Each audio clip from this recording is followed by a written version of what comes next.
So, Cameron, you were talking about how you'd done a fair bit of research sort of before you selected an architect. Do you want to tell us a bit more about what sorts of things you put together and how you went about it?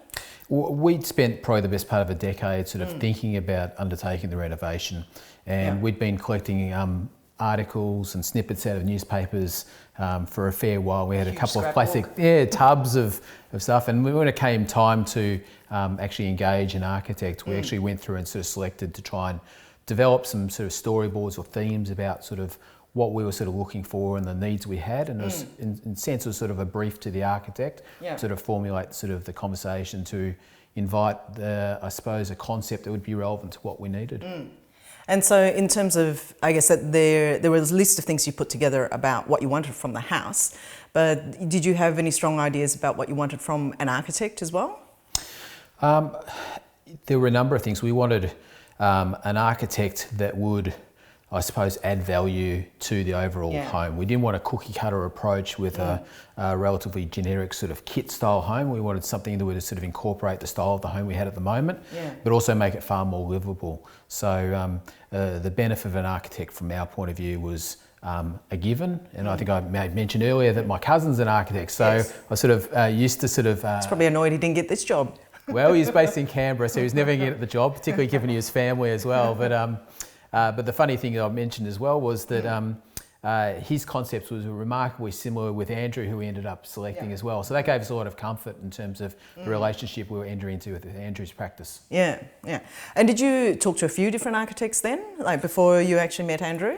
We spoke to 5 that were on the shortlist, and trying to find the right fit in terms of our personality and what we wanted was a challenge. There was one that was we were reasonably comfortable with, but we didn't think it was perfect. A number that were very dogmatic about their style, which didn't necessarily mesh with us. Some that was sort of took a price as no sort of issue sort of approach, and we weren't entirely comfortable, so we extended our search, and fortunately my wife saw an article in the paper about one of the projects Andrew had done, and we reached out to Andrew, and we brought Andrew into the process as we had with the other architects, and we felt comfortable that Andrew and his practice would be the right thing for us. Great.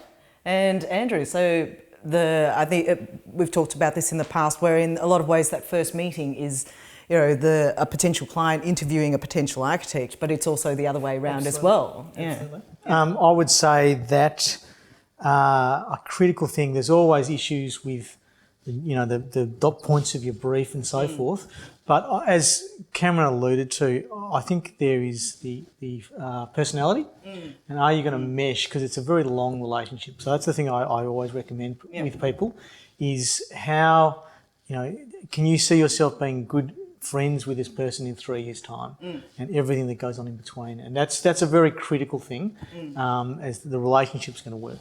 Because it can be quite a stressful process, and certainly, as you just said, that it is a bit of a marathon process as well. Yes, we obviously do that. Discover some things about each other as you go along. You discover a lot of things. I'm not sure there would have been a week that went. I'm not sure there would have been a week that went past where we weren't in contact by phone, and there'd often be multiple emails over the course of a week where we'd sort of be, they'd be often short, but we'd always be in contact, and from our point of view, it's sort of, not only did we enjoy that process, but it also gave us comfort that the end result would be something we wanted, rather than just sitting back and hoping for the best. And so was that, I guess in terms of the process that ended up happening, did you find that that was what you expected from it? As you said, you were hoping that you would, you were hoping that you would have that sort of relationship, but perhaps you didn't quite understand what sort of that might involve? Well, never having worked with an architect before, I wasn't entirely sure of how to pan out, but it panned out pretty much as we had hoped it would. And I think it's because the two-way communication we had largely drove that. Would you agree, Andrew, I suppose? I think communication is king. It's the architect needs to communicate well with the client needs to communicate well with the architects. If the clear communication channels are there, then, you know, projects usually go well. It's with that, any breakdown in that, that's where there can be difficulty. So that's the thing I'd probably most recommend. And I guess as part of that communication as well, I guess one of the most difficult things is to understand the sorts of projects like an architect may have done before. So did you actually go and visit a few of Andrew's projects to see what the standard of work was? We did a couple of things. Yeah. So when we're down to our final two, and we had a gut feel we would probably end up with Andrew, I actually spoke to a number of previous clients of Andrew's. Yeah. We actually did a visit of one of his recently completed jobs for a client that he introduced us to at Northcote. We spoke with her and we had a look at the sort of the work he'd overseen. But the other thing which we probably found more valuable than anything else was that we actually went through a separate project that Andrew done with Andrew, and Andrew actually highlighted a lot of the nuances and the smaller details, and that I suppose in some ways is a real clincher in terms of understanding the true value an architect would add to the project. Yeah, I mean, and that's great to hear, because I guess it goes back to the reason why we're doing the Naked Architect series as in the format that we're doing it, because one of the key things is to help people have the opportunity to be in these spaces, because you learn much more about them with the architect taking you through, so that you can understand what the design, I guess, problems they might have started off with and how those were solved. When you see completed projects, sometimes it's hard to know, where they started off with in the first place. And I think if I had my time over and I was starting the project again now, it would have been great to have actually come to one of these sessions and heard the architects do that, which was something that wasn't available, obviously, when I was... Apparently we're mysterious. And so, like, once the process actually started, did you, I think Andrew mentioned the marathon process it can be. Like, do you find that was it a grueling process? It had the potential to be a grueling process. There were sort of delays caused by council and issues around tendering and other bits and pieces, but by and large we enjoyed it, and we very much wanted to be involved in a lot of the decision making, and Andrew enabled us to do that. And so the process end to end was probably the best part of 3 years. Yes. But it was long, but it was a worthwhile process. Yes. Yeah. And so for you, Andrew, like in terms of the I guess the length of that sort of process, there's the design process really isn't something that just happens at the start and then everything just is a process of implementation. It's a much longer thing than that. Absolutely. In terms of working with the client as well too. Absolutely. Obviously you bounce ideas off your client, your client bounces ideas off you, but the design process continues all the way through the project. So there's the conceptual design at the start, which is the sort of the broad brush thinking, but then there's refining it as you go all the way through. So during construction, where you're monitoring design details that you've drawn to make sure they're done properly. So it's that oversight all the way through that will ensure a good result. Yeah, and I think in the construction process as well, we did mention earlier that's another very big relationship that all of you have, or the client and the architect has, within the other party, which is the builder, and we'll be covering that in a later session in more detail, because that's a very big relationship as well. But in terms of, say, a client coming to you, Andrew, like what do you think is actually the important information that they could bring to you to put together a brief and then actually get those concepts going well? I think it's good to have thought through your budget, what your budget's going to be, and I think you want to be transparent about that. There can be a tendency with people to hold back the budgets, think that somehow if they tell the architect that I'll take it and spend too much money. I think they should view that in the same way if you were seeing your solicitor or a doctor, just be transparent. The architect is acting as your agent, and so you want to be clear about that. Obviously your brief, I like to hear people what the end result will be. So what are the number of rooms, but then also just hear what's the dynamics of, if say it's a couple, what the dynamics are like, what each party, what their aspirations are, and they're just the nuances. And some of that comes as you proceed, some of that you can get at the start, but it's about getting to know your clients and teasing out ideas and exploring the project together. Yeah, and I think you mentioned earlier as well, Cameron, that you actually had a longer process, and you thought there was actually a benefit to doing that. Well, we had been waiting to renovate for the best part of a decade, so we were more... A little bit longer, seems. Yeah, well, we were prepared to invest the time to get the right outcome. Also, bear in mind that the home that we've now developed is something we intend to be in for a number of decades. So I didn't see there was a need to sort of unduly rush it. But one of the benefits of actually having a process that took a number of years was that enabled... actually think through. Well, not only for thinking through, but enabled us to actually save more. So we're able to tip more money into the renovation and do things that if we'd rushed the process, we might not have otherwise been able to do. Yeah.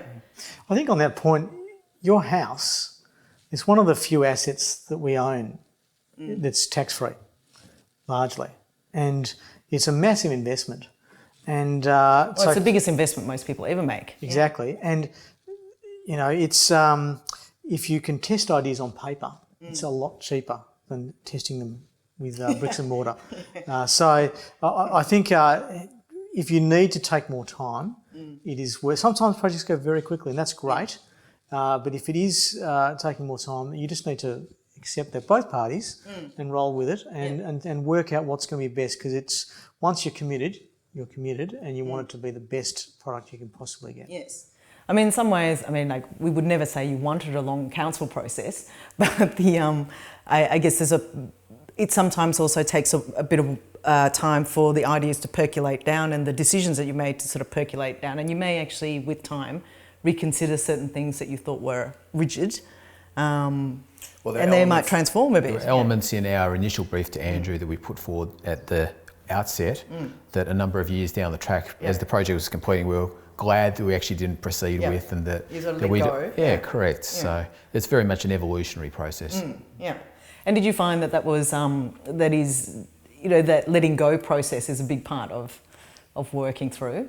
I think from my perspective as an architect, you're just trying to get the best result within any circumstance that's in front of you, and use your creativity and experience and all those things. So I don't see it as a letting go. I always look at it as a creative way of exploring, or if a curveball is thrown at you because of council or some construction restraint or a site constraint, how can you apply your creativity to get around that and still have something that everyone's going to end up happy with? So I guess I look on that sort of differently. And one of the other things that you need to remind yourself as a client repeatedly is that you're actually paying for the advice and the service from the architect, and you might as well actually make best use of it. So you're silly to be going into the process with too fixed a mind about what you actually want, because there's no point having an architect that's the case. And look, to Cameron's credit, I remember you telling me on numerous occasions, we want your creativity, we want your ideas. So Cameron was looking to maximise what he was paying for. Yes, and I think maybe that's, or actually something we should have talked about earlier as well, is that how important the client is to the design process. Like, it's not something that happens to you. It actually has to be something. It's a partnership. Absolutely. Through together. The best projects are always because there's a great partnership and you're working together well and you're on the same page.